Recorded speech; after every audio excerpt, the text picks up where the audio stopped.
This program is for discussion purpose only. Business Plus TV or any of our anchor does not bear any responsibility or liability towards the content.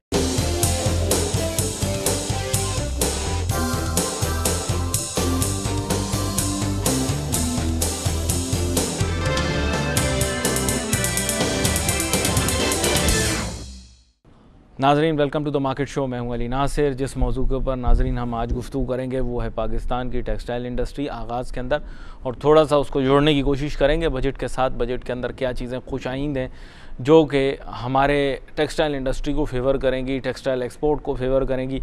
और फिर उसके बाद आपको पता है कि हर सरमायाकार, ताजिर, सनतकार जो इस शोबे से वाबस्ता होता है, पूरी उम्मीद होता है कि बजट के अंदर कुछ अच्छी चीज़ें आएंगी। आपको पता है जिस तरह के हालात इस मुल्क के अंदर पैदा हो रहे हैं सियासी सतह के ऊपर, और जिस तरह की नाम नेहात एक्टिविटी हम देख रहे हैं, वैसे होना कुछ भी नहीं है, माजरत अपनी राय कभी कभार दे देता हूँ। इसी तरह मामला चलेंगे जिस तरह से चल रहे हैं, तो उन हालात के अंदर टेक्सटाइल इंडस्ट्री को क्या तवक्कुआत होंगी इस बजट से, और क्या उनकी डिस्कशंस हुई हैं, इस बारे में हम मुफस्सिल और तफसीली गुफ्तगू करेंगे। थोड़ी देर के अंदर हमारे टेलीफोन लाइन के ऊपर कोई मारूफ तज्जियाकार, ताजिर या सनतकार हमें शामिल होंगे, और उनसे फिर हम पूछेंगे चंद सवालात के जनाब वाला क्या सिलसिले टेक्सटाइल एक्सपोर्ट्स की जानिब देखें तो क्या वो वाकई में वो टारगेट मीट कर पाएंगे जो जिनकी हमने उनसे तवक्को लगा रखी है।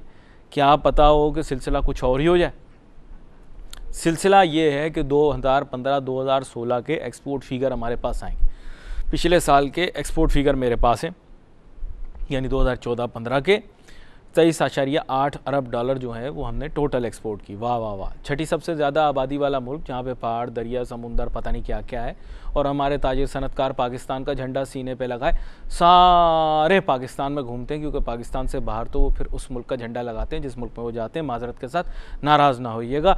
बेनामी कंपनियाँ और ओवरसीज़ जो से आप समझ लें या ऑफशोर कंपनियों से अब ये राज जो है ये अफशा हो चुका है लोगों के सामने, और अब ये ड्रामा खेलने का और ये सब चीज़ें जो हैं ये लोगों के सामने आ जानी चाहिए कि ताजिर, सनतकार और सरमायाकार पाकिस्तान से कितने लॉयल हैं, जो बड़े हैं, और उनका पैसा कहाँ कहाँ पड़ा हुआ है ये भी आप लोगों को पता लग गया है। ये वही लोग हैं, जी ये वही लोग हैं जो प्रोग्रामों में भी और तकारीब में भी आपको पाकिस्तान के मुतालिक तकारीर करते हुए दिखाई देते हैं, और लंबी लंबी रटी हुई ऐसी तकरीरें करते हैं जिनसे मोटिवेट हो जाते हैं लोग। लेकिन दर हकीकत उनकी अपनी असलियत ये है कि उनके पाकिस्तान के अंदर ना जायदादें हैं और ना उनकी सरमायाकारी असासे यहाँ पर हैं। हमारे साथ टेलीफोन लाइन के ऊपर हमें ज्वाइन करेंगे आसिफ इनाम साहब, वाइस चेयरमैन एप्टमा। वेलकम करता हूँ सर आपको शो में।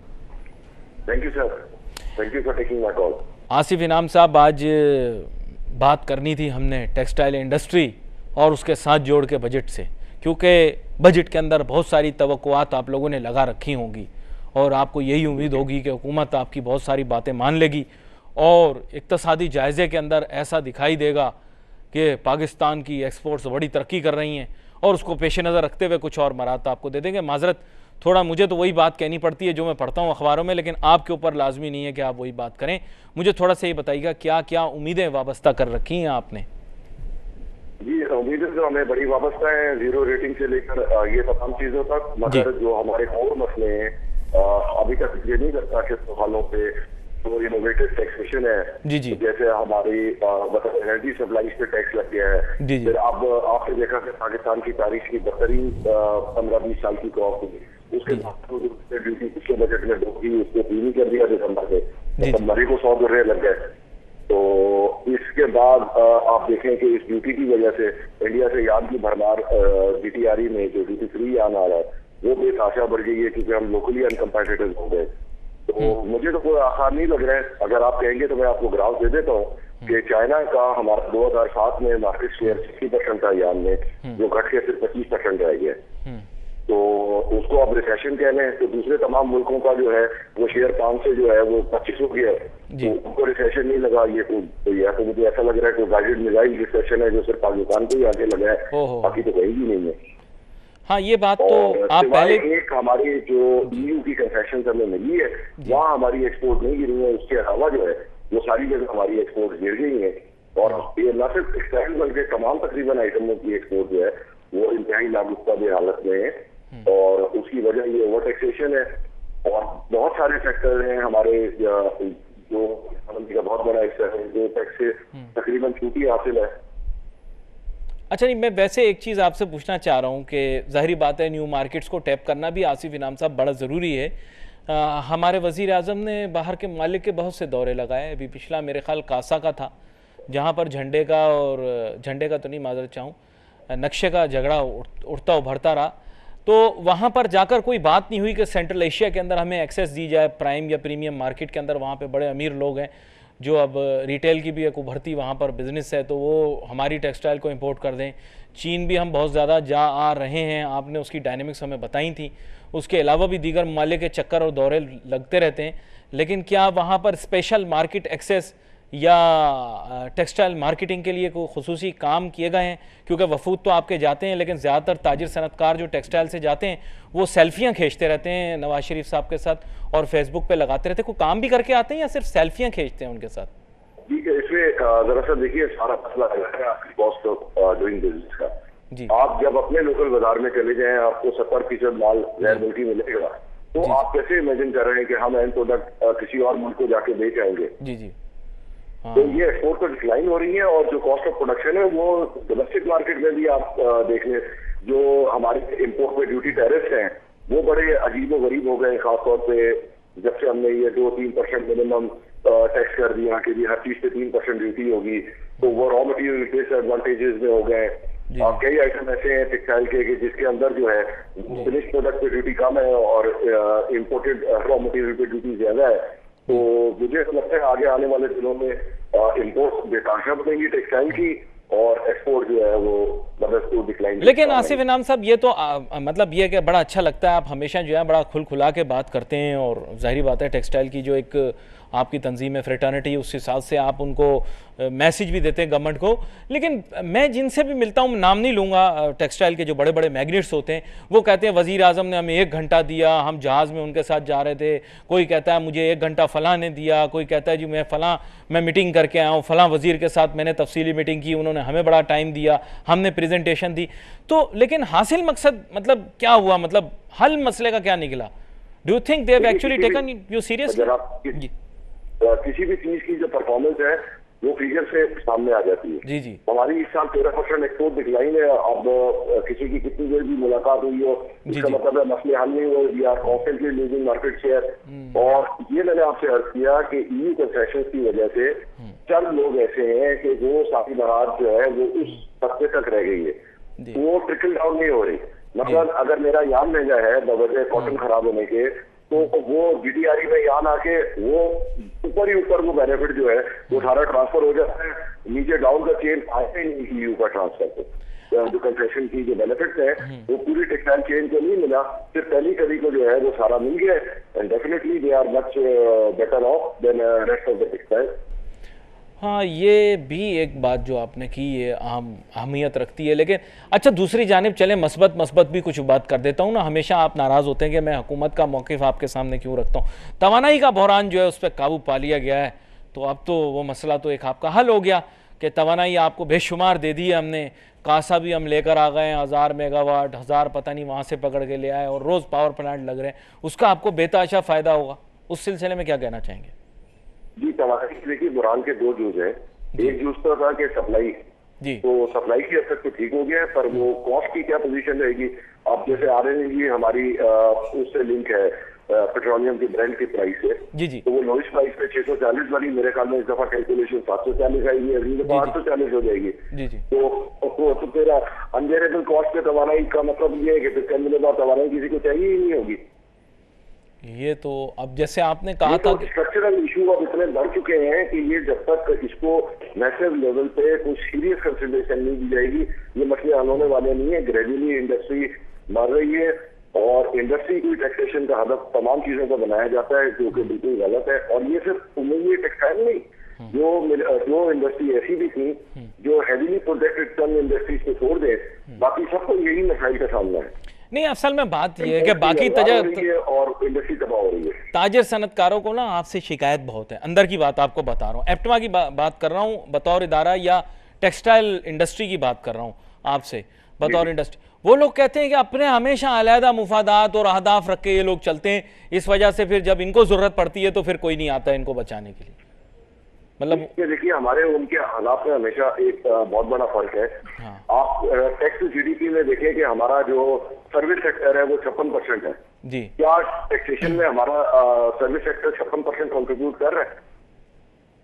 We are overly burden. दुनिया का हर कानून, हर चीज, एक बोरे की भी हम इनवाइस काटे हैं तो हमें उसका एड्रेस और उसका एनटीए नंबर डालना चाहिए होता है। 1.5 करोड़ की गाड़ी बिकती है, उसके लिए उस आदमी का नाम पता जो है वो मालूम होने की जरूरत नहीं होती। इसी तरीके से ये पोजीशन आप हर इंडस्ट्री में देख लें तो जो टैक्स है और जो अनटैक्स इंडस्ट्री है तो उसमें फर्क है। मुझे आपकी गालिबन आवाज़ सही से पहुंच नहीं पा रही, कोई बात नहीं, मेरे ख्याल बीच में जी आप दोबारा से दोहराइएगा जो आप कह रहे थे, माजरत। जी मैंने ये अर्ज किया कि जो हमारा 56% जो है वो सर्विस इंडस्ट्री है। जी जी।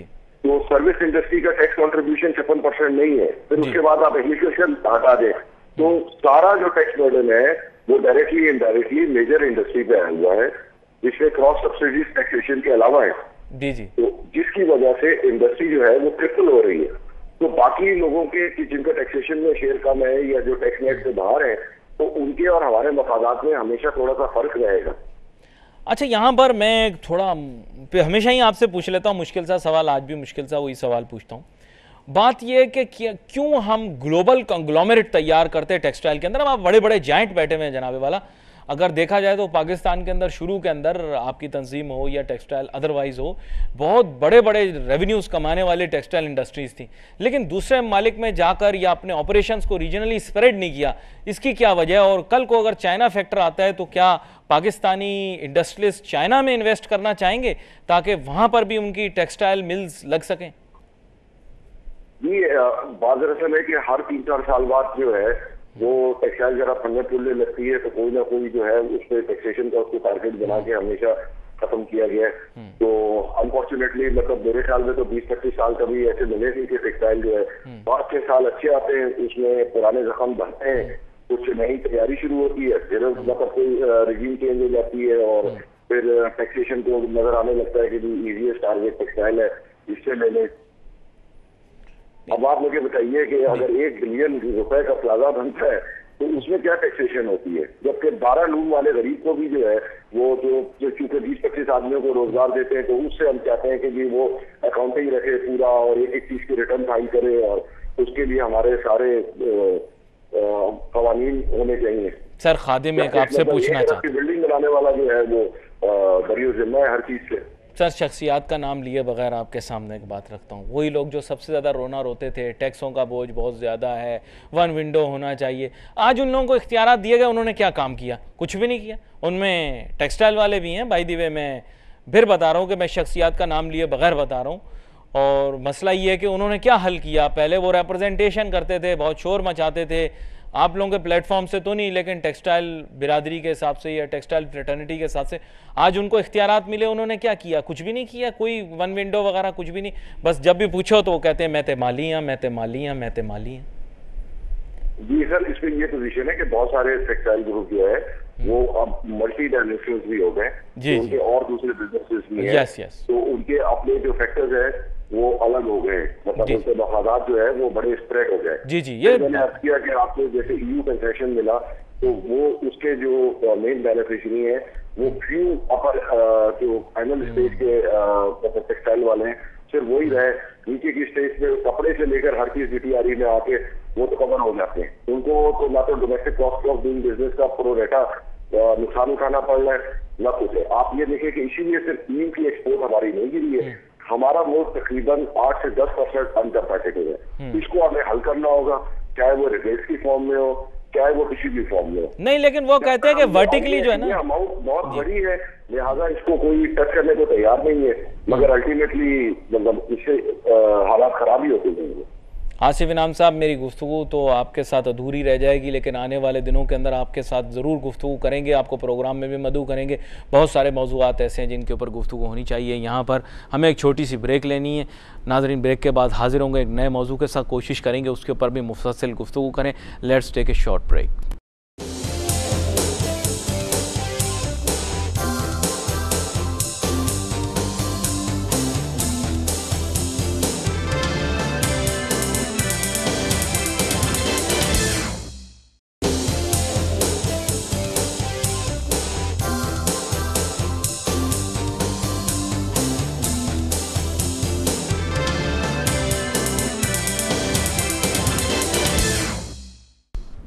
नाजरीन welcome back after the break. गुफ्तगू हमारी जारी। बात हम कर रहे थे ब्रेक पे जाने से पहले बजट के मुतालिक थोड़ी सी, अब उसी गुफ्तगू को थोड़ा सा आगे बढ़ाएंगे ताकि हम किसी मंतकी अंजाम तक भी पहुंच सकें। लेकिन क्या करें, हमेशा जब भी मौज़ूआत लेकर आपकी खिदमत में हाजिर होते हैं बजट के मुतालिक हम घूम घुमा के वहीं पर आ जाते हैं कि निज़ाम की ख़राबी की वजह से बजट तरतीब देना बड़ा मुश्किल हो जाता है। पाकिस्तान के अंदर आवे का आवा बिगड़ा हुआ है और हम उसको रियलाइज़ नहीं करते। हम एक स्टेट ऑफ सेल्फ डिनाइल में जा चुके हैं और हम इनकारी हो चुके हैं। हक़ाइक़ से मुनहरिफ काफ़ी अरसे तक एक निज़ाम चले जा रहा है और माशी तौर पर क्या होता है कि इससे सिस्टम के अंदर प्रॉब्लम्स क्रिएट हो जाती हैं। अगर आज देखा जाए बजट बनाने की बात की जाए तो एक तरफ पैसे लगाएं तो दूसरी तरफ कम हो जाते हैं, दूसरी तरफ लगाएं तो एक तरफ कम हो जाते हैं। आवाम की तरफ लगाएं तो फिर दूसरे अखराजात के लिए कम हो जाते हैं और अगर दूसरे अखराजात की तरफ रखते हैं तो आवाम को कुछ भी नहीं मिलता। खैर, हमारे साथ मेहमान मौजूद होंगे अब बजरिया टेलीफोन लाइन जनाब खालिद तवाब साहब, सीनियर नायब सदर FPCCI। वेलकम करूंगा सर आपको खालिद तवाब साहब। जी thank you very much. Khalid Tawab साहब, मेरे पास एक लंबी फहरिस्त सवालों की और ख़ास तौर पे जी और लंबी फहरिस्त है मेरे पास आपके साथ मैंने जो सवाल जवाब करने हैं। आप चेयरमैन भी हैं तवाब ग्रुप ऑफ इंडस्ट्रीज़ के और जो सवालात हैं मेरे वो इस नौइयत के हैं कि सारे बजट के नज़दीक हैं। तो बात यह कि FPCCI ने कुछ तजावीज़ भेजी होंगी गवर्नमेंट को, वो तजावीज़ किस नौइयत की हैं उनके बारे में बताएं और हुकूमत का क्या आपको लगता है आगे जाके बजट के मुतालिक राय बनेगी वो भी बताएं। बिस्मिल्लाहिर्रहमानिर्रहीम। मैं आपको ये बताऊं सबसे पहले कि हमारा जो फोकस है पिछले ये इस गवर्नमेंट का चौथा बजट है। जी जी। 3 साल जो उन्होंने एड्रेस किया, जो बेसिक प्रॉब्लम था जब वो आए हुकूमत में, तो वो था एनर्जी क्राइसिस। एनर्जी क्राइसिस की वजह से इंडस्ट्री जो है बजाय फ्लरिश करने के वो क्लोजर पे आ रही थी, काफी इंडस्ट्रियां बंद हो रही थी क्योंकि बिजली जो है वो मुहैया नहीं थी। ये across the board Karachi to Peshawar सबके लिए यही था और इंडस्ट्री जो है वो मुश्किलात में थी और है। लेकिन गवर्नमेंट ने अच्छा ये किया कि इन 3 साल में उन्होंने फोकस किया एनर्जी की तरफ और उसके बाद एक बड़ा अच्छा एग्रीमेंट कतर के साथ किया जिसकी वजह से आपने देखा LNG जो है वो अब अवेलेबल है और जहां जहां एक बहुत बड़ी शॉर्टेज थी और बड़ी लोड शेडिंग थी बिजली की, वो काफी हद तक जीरो तो नहीं हुई है लेकिन काफी हद तक खत्म हो गई है। तो ये 3 साल गवर्नमेंट के 3 बजट जो थे वो बेसिकली वो थे एनर्जी ओरिएंटेड ताकि एनर्जी जो आ जाए। लेकिन इसके साथ जो नुकसान हुआ वो ये हुआ कि अब 2018 तक ये कहते हैं कि हम सेल्फ सफिशिएंट हो जाएंगे और पाकिस्तान में बिजली जो है वो एक्सेस होगी। हम इसको इस तरह ले लेते हैं कि बिजली जो है वो एक्सेस होगी, लेकिन इसके साथ साथ जो इंडस्ट्री का डिक्लाइन आया जो फॉरेन इन्वेस्टमेंट ज्वाइंट वेंचर्स में और इंडस्ट्रियल ग्रोथ में, उसकी वजह से हमको खौफ ये है कि 2018 में बिजली तो मौजूद होगी लेकिन इंडस्ट्री उस तरह मौजूद नहीं होगी। लिहाजा हमने गवर्नमेंट को सजेस्ट ये किया है कि इस बजट के ऊपर जो आप सबसे ज्यादा जोर लगाए वो लगाए अनएम्प्लॉयमेंट के ऊपर। अनएम्प्लॉयमेंट मतलब है टू प्रमोट द इंडस्ट्री ताकि मुल्क में इन्वेस्टमेंट भी आए, इंडस्ट्री भी हो, इकोनॉमी का भी पहिया चले और लोगों को रोजगार मुहैया हो। ये हमारा जैसे हमने ये रखते हुए सजेशन दिया। इसमें हमारा पहला सजेशन ये था कि जितनी मशीनरी जो मुल्क में नहीं बनती है उसकी इम्पोर्ट पे कोई ड्यूटी और सेल टैक्स नहीं होना चाहिए। देखिए सेल टैक्स तो वैसी मशीनरी पे नहीं होना चाहिए क्योंकि सेल टैक्स जो है वो उन चीजों को लगता है जो फॉर सेल हो। मशीनरी आके इंस्टॉल होना है, प्रोडक्शन करनी है, उसने एक मुल्क की इकोनॉमी में एक अपना हिस्सा देना है, तो लिहाजा सेल टैक्स तो होना नहीं चाहिए। और 5% गवर्नमेंट ड्यूटी चार्ज करती है, उसके लिए भी हमने सजेस्ट किया है कि वो ड्यूटी जो न चार्ज की जाए। अगर आपका कोई IMF या वर्ल्ड बैंक से कोई कमिटमेंट है और आपने चार्ज करनी है भी है ड्यूटी, तो वो डेफर्ड पेमेंट पे ले जाए 2 साल या 3 साल बाद प्रोडक्शन के आने के बाद। तो ये हमारी सबसे पहले मेन थीम तो ये है। उसके बाद हमारा सेकेंडरी जो प्रपोजल है वो ये है कि आप सेल टैक्स जो है वो सिंगल डिजिट में ले आए जो आज 17.5% है। अगर आप सेल टैक्स कम करते हैं तो गवर्नमेंट के खर्चात ये है कि इससे रेवेन्यू में बहुत शॉर्टफॉल आएगा। हमारी प्ली इसके अंदर ये है कि आपको शॉर्टफॉल नहीं आएगा क्योंकि अंडर वॉइसिंग और स्मगलिंग जो हो रही है उससे आपको एक बहुत बड़ा रेवेन्यू मिलेगा जो शायद इसको क्रॉस कर जाए। लेकिन हमारी बहुत सारी इसमें इसाक डार साहब के साथ भी मीटिंग हुई है, हारून अख्तर साहब के साथ भी मीटिंग हुई है, LPR के चेयरमैन और पूरे बोर्ड के साथ भी हुई है। शायद उनको वो ये रिस्क लेने के लिए शायद अभी तैयार नहीं है कि सेल टैक्स को जो है वो कम किया जाए ताकि उनका रेवेन्यू जो है वो शॉर्टफॉल ना आ जाए। लेकिन एक अच्छी बात ये जो गवर्नमेंट अनाउंस कर रही है कि इस साल जुलाई से वो IMF से निकल जाएगी।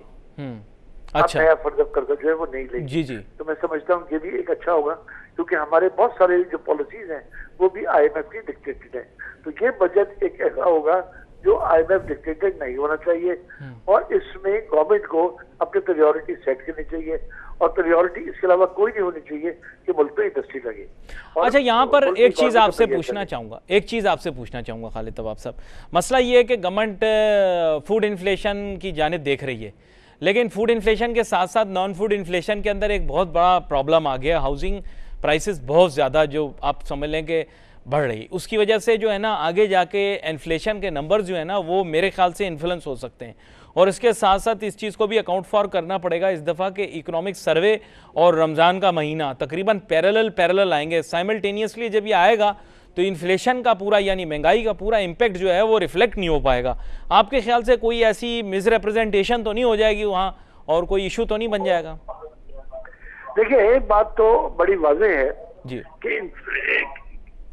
कि इन्फ्लेशन जो है ना मुझे बनकर कोई जी जी इन्फ्लेशन जो है ना जी जी वो डेफिनेटली जो है वो बढ़ेगा ही बढ़ेगा, क्योंकि जो ऑयल प्राइसेस थे जी जी वो चूंकि पूरी दुनिया में ऑयल प्राइसेस जो है वो बढ़ गए हैं जी जी और बढ़ रहे हैं। आपने देखा 6 महीने हाई आज तकरीबन $47 में चला गया। तो इन्फ्लेशन तो डेफिनेटली बढ़ेगा, और हुकूमत को इस बजट में वो प्रोविजन रखना चाहिए कि अगर ऑयल प्राइसेस बढ़ते हैं, इन्फ्लेशन बढ़ता है, तो इन्फ्लेशन को किस तरह एड्रेस करेंगे। अगर उसको इन्फ्लेशन को एड्रेस नहीं करेंगे तो फिर अवाम जो है, गरीब अवाम, वो प्रेशर में आएगी। जब प्रेशर में आएगी तो फिर गवर्नमेंट ब्लेम करेगी कि ताजिरों ने ब्लैक मार्केटिंग शुरू कर दी है, ये कर दिया। ऐसा कुछ भी नहीं है। जो एडवांटेज गवर्नमेंट ने लिया ऑयल प्राइसेस कम होने का, वो गवर्नमेंट ने अपने तक रखा, वो पास ऑन नहीं किया पब्लिक को जिस तरह करना चाहिए था। मैं आपको मिसाल इस तरह देता हूँ कि गवर्नमेंट ने ऑयल के इम्पोर्ट पे 17% पहले सेल टैक्स था जो बढ़ा के 52% तक ले गई, ताकि उस तरह उन्होंने रेवेन्यू मिल जाए। तो जिस तरह जो रेवेन्यू कलेक्ट किया और अवाम तक वो चीजें पास ऑन नहीं होने दी, इसी तरह अगर ऑयल प्राइसेस बढ़ते हैं तो वो चीजें पास ऑन अवाम को ना करें, बल्कि सेल टैक्स की उसी तरह कम करते रहें और ये पास ऑन अवाम में हो जाए। लेकिन इसमें कोई सेकंड थॉट नहीं है कि अगर ऑयल प्राइसेस का ये रहा सिलसिला तो इन्फ्लेशन जो है वो बढ़ेगा। अच्छा, गवर्नमेंट की जो भी पॉलिसियाँ अब मुरतब होती हैं, जैसे आपने हाईलाइट किया कि 3-4 मेजर ऑब्जेक्टिव्स हैं, जो ज़ाहिरी बात है आपने मईशत दानों के साथ बैठकर, साथी ताजिरों और सनतकारों के साथ बैठकर उनको तजवीज़ दी। लेकिन अब मसला ये है कि पाकिस्तान का ग्रोथ रेट जो है ना सर बहुत ही बुरा जा रहा है, और उसके मुतालिक जो है वो बैनुल अक़वामी इदारे भी बता चुके हैं। थपकियाँ और शाबाशियाँ तो हमने बहुत ले ली, लेकिन GDP ग्रोथ रेट के बारे में तो सर अपनी एक इशू है, वो एक चैलेंज है।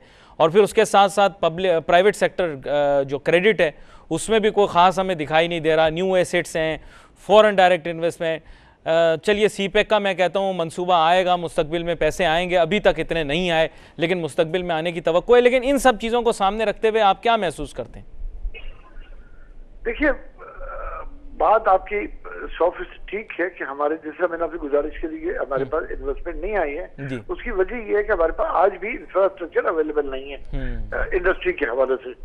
CPEC एक बहुत अच्छा मंसूबा है, लेकिन वो भी ईयरली चलेगा। इसके लिए शायद $43 बिलियन जो है चाइना ने वो एमार्क किया हुआ है, हर साल वो पैसे रिलीज करेंगे। इसमें डेफिनेटली हमारे मुल्क के लिए एक गेम चेंजर के हैसियत वो रखता होगा। लेकिन चीजें जो है वो हमें इस साल गवर्नमेंट के लिए क्रूशियल होगा इन्फ्लेशन को रोकना। अहम बात है, तो महंगाई को रोकना। जी, महंगाई को रोकना ये अच्छी चीज़ है। मतलब एक ताजिर सनतकार होने के नाते आप इस चीज़ को बड़ी संजीदगी से देख रहे हैं कि इन्फ्लेशन को कंट्रोल रखना एक बड़ा चैलेंज होगा। और अगर इंटरेस्ट रेट से फिर से खेल दिया तो फिर क्या होगा खालिद तवाब साहब? किसी इंटरेस्ट रेट? हाँ, इंटरेस्ट रेट से फिर से, मतलब अगर इन्होंने वो, जैसे आपने पहले देखा होगा, अजीब व गरीब किस्म की रजीम रही है। मतलब फॉरेनर भी बेचारे परेशान हो जाते होंगे कि पाकिस्तान के अंदर हो क्या रहा है, एकदम इंटरेस्ट रेट ऐसा और फिर उसके बाद ऐसा, फिर ऐसा, फिर ऐसा। क्या प्लानिंग कर सकता होगा एक शख्स? इंटरेस्ट रेट को जो स्टेट बैंक पॉलिसी बनाती है उसको रिलेट करती है इन्फ्लेशन से। जी जी।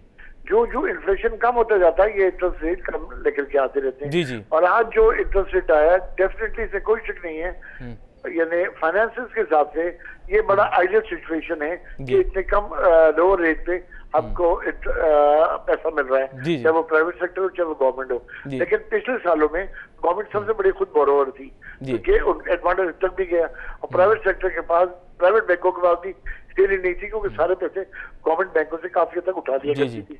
इसमें हमारी अभी तो ये बजट से तो ताल्लुक नहीं है इसका, लेकिन हमारा हमने स्टेट बैंक से भी कहा है कि आप एक सीलिंग लगाएं कि गवर्नमेंट जो है इस परसेंटेज से ज्यादा बोरो नहीं करेगी, और जो पैसा मिल रहा है वो प्राइवेट सेक्टर को भी दे, ताकि इंडस्ट्री के लिए है। देखिए बैंकों के लिए बड़ा आसान है कि वो गवर्नमेंट को पैसे देते हैं, सिक्योर पैसा है, फिक्स पैसा है, उनको इनकम मिलता रहता है। लेकिन इससे जो मुल्क की जो आपने जीडीपी का जिक्र किया, ग्रोथ का जिक्र किया, वो नहीं होता। जीडीपी हमारी बड़ी लो है, जीडीपी हमारी जब बढ़ सकती है जब हम टैक्स बेस जो है वो बढ़ाया जाए। टैक्स बेस में अनफॉर्चुनेटली इस वक्त हमारा जो एग्रीकल्चर सेक्टर है वो भी बड़ा सफर कर रहा है। अगर आप देखिए हील सारी उनकी खराब है, तो जो एग्रीकल्चर सेक्टर में तवज्जो देनी चाहिए थी वो भी नहीं दी गई है। टैक्स कलेक्शन वहां से वैसे ही जीरो है, और जो सर्विस सेक्टर है या जो बिजनेस कम्युनिटी है सिर्फ उसका टैक्स पे कंट्रीब्यूशन है, बाकी कहीं से भी कंट्रीब्यूशन नहीं है। अच्छा, मैं वैसे आपसे एक चीज़ पूछना चाहता हूं कि हम फाइनेंशियल इंक्लूजन के बारे में बड़ी बातें करते हैं, सेमिनार भी आपने देखे होंगे बहुत सारे हो रहे होते हैं, लेकिन एक तरफ फाइनेंशियल इंक्लूजन की बात हो रही है, दूसरी दफ़ा डॉक्यूमेंटेड जो इकोनॉमी हमारे यहाँ तैयार हो रही है, जो कि बाकायदा डॉक्यूमेंटेड ट्रांजैक्शंस हैं, उनसे लोगों को डिस्करेज कर रहे हैं, बिला वजह के बीच में रखने और रुकावटें और सीक्रेसी के जो मामलात हैं। आपको पता है बैनुल-अक़वामी सतह के ऊपर किसी के अपने फाइनेंसिस के मुतालिक गवर्नमेंट को पता होना ना होना ज़रूरी नहीं है। अगर वो शख्स टैक्स भर रहा है और वक्त पे भर रहा है तो ठीक है, लेकिन अब इस तरह के मामलात आ रहे हैं तो ताजिर सनतकारों में भी और वैसे भी आवाम में एक अजीब सी कैफियत है। इसके बारे में क्या कहना चाहेंगे? नहीं, जरा सवाल दोबारा दोहराइएगा। मतलब ये जो फाइनेंशियल इंक्लूजन की बात कर रहा हूँ, बैंकारी का निज़ाम है ना, उसके अंदर ये ट्रांजैक्शन टैक्स लेकर आ गए। अब बहुत सारे लोग कहते हैं कि एक तरफ फाइनेंशियल इंक्लूजन की बात हो रही है, दूसरी तरफ डॉक्यूमेंटेड ट्रांजैक्शन हो रहे हैं लोगों के, उनको रोक रहे हैं। नहीं, देखिए ना, टैक्स तो गवर्नमेंट को लेना चाहिए। अब वो किस तरह से, अभी ये जो कॉर्पोरेट डील्स होती है, कॉर्पोरेट सेक्टर मेनली कंट्रीब्यूट करता है इस वक्त टैक्सेशन में। और बाकी अगर आप देखें तो इस वक्त पाकिस्तान में हर आदमी जो है वो इनकम टैक्स दे रहा है। चाहे वो जब बिजली का बिल भरता है तो उसमें भी विद होल्डिंग टैक्स आ जाता है, गैस का बिल भरता है वो दे देता है, एक आप एयर का टिकट खरीदते हैं उस पर टैक्स दे देते हैं। तो डायरेक्ट टैक्सेस तो बहुत सारे लगे हुए हैं जो हर आदमी कंट्रीब्यूट कर रहे हैं। लेकिन उसको ब्रॉड बेस किस तरह करना चाहिए, उसके लिए क्या मेजर्स लेने चाहिए, हमने बहुत सारे सजेशन भी दिए हुए हैं एफबीआर को। और देखिए अभी एमनेस्टी स्कीम इन्होंने निकाली फॉर रिटेलर्स, वो एमनेस्टी स्कीम फेल होगी। अब क्या, हम पहले दिन से कहते थे कि आप इसको आसान करें एमनेस्टी स्कीम को, ताकि लोग ज्यादा आ जाएं, उस तरह आसान नहीं। अब they are coming on fix tax retailers के लिए, उसमें भी थोड़ा सा इन्होंने टर्नओवर से उसको रिलेट कर रहे हैं। हमारा आज भी सजेशन ये है कि आप फ्लैट रेट आ जाए ट्रेड वाइज, और उसको दुकानदारों को उस टैक्स नेटवर्क में ले आए जो आज शायद 1 या 2%। इससे टैक्स नेटवर्क भी बढ़ेगा, टैक्सेशन भी बढ़ेगी फिक्स टैक्स की वजह से। जी, ये एक आपने तजवीज़ दी है, आपके ख्याल से मान जाएंगे ये आपकी बातें? हमेशा ऐसे ही होता है, बजट से पहले पूरी उम्मीद होते हैं, फिर ये मानेंगे आपकी बातें, सुनेंगे? मैं नहीं कह सकता, इस पर डिस्कशन नहीं हुई है, लेकिन बज़ाहिर उम्मीद जरा कम नजर आती है, क्योंकि अगर फिक्स टैक्स में चले जाते हैं तो बहुत सारा जो गवर्नमेंट को रेवेन्यू होना चाहिए, जो अनडॉक्यूमेंटेड में पैसा चला जाता है, लोगों को रिश्वतों में चला जाता है, जिससे वो रिश्वतें बंद हो जाएंगी। तो शायद ब्यूरोक्रेसी कबूल ना करे कि वो फिक्स टैक्स में आके आपको एग्जेम्पशन दे दे। बड़ी अहम बात है, बड़ी अहम बात है, और हमेशा हम यही कोशिश करते हैं कि हुकूमत तक आपकी आवाज़ पहुंचे। अच्छा, मीटिंग भी करेंगे कोई जाके उनके साथ बराह रास्त आप? जी, हमारी 2 मीटिंगें ऑलरेडी हो चुकी हैं, 1 या 2 मीटिंग और जाएंगी, और बजट में टाइम भी ज्यादा देना। आज समझ 18 तारीख का 3 तारीख को बजट आ रहा है, हाजिर 12-13 दिन। हाँ, यही मैं कह रहा हूँ, वक्त कम है। एक मीटिंग और हो जाएगी, लेकिन हमने बड़ी डिटेल मीटिंग इस मामले में मैं जरूर कहूँगा हमारी तजवीज़ें मानी जाए या ना मानी जाए, हमें सरदार साहब ने, हारून हसन साहब ने और चेयरमैन एफबीआर की टीम ने हमें टाइम बहुत दिया, सुना। हमारी एक मीटिंग 5-10 घंटे की भी रही है इन लोगों के साथ। बड़ी ज़रूरी बातें थी जो आपने बदलाई, आपका बहुत शुक्रिया खालिद तवाब साहब, आप प्रोग्राम पर हमारे साथ शामिल हुए। नाज़रीन, हमने काफ़ी गुफ्तगू की इसी मौजू के ऊपर, मेरे ख्याल काफ़ी हद तक मौजू को कवर भी कर लिया। आज के प्रोग्राम का हमारा वक्त ख़त्म हुआ चाहता है। अली नासिर को, हमारी टीम को इजाज़त दीजिए। अल्लाह हाफिज़।